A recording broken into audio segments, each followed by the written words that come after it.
அஸ்ஸலாமு அலைக்கும் வரஹ்மத்துல்லாஹி வபரகாத்துஹு. புனிதமான துல்ஹஜ் மாதம் தொடங்கிவிட்டது. இந்த பொற்காலத்தை நாம் எவ்வாறு பயனுள்ளதாக கழிக்க வேண்டும் என்பதையும் அதன் சிறப்புகள் என்ன என்பதையும் இந்த வீடியோவில் பார்க்க போகிறோம். துல்ஹஜ் மாதத்தின் சிறப்புகள்.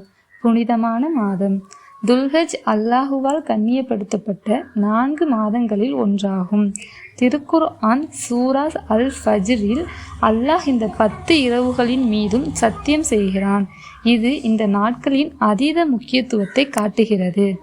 ஆண்டின் சிறந்த நாட்கள்.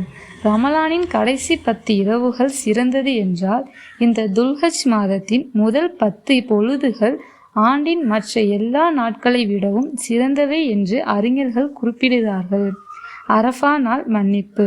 துல்ஹஜ் 9ஆம் நாள் அரஃபா நாள் அன்று நோன்பு வைப்பவர்களுக்கு கடந்த 1 வருடம் மற்றும் வரக்கூடிய 1 வருடம் என மொத்தம் 2 வருட பாவங்கள் மன்னிக்கப்படுகின்றன.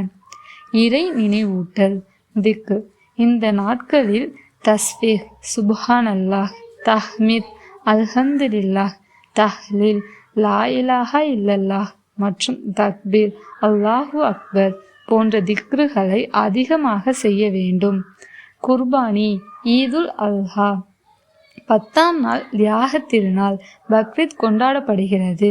அன்றைய தினம் குர்பானி கொடுப்பது இப்ராஹிம் அலைஹிவஸல்லம் அவர்களின் தியாகத்தை நினைவுபடுத்துகிறது. ஹஜ் மற்றும் உம்ரா.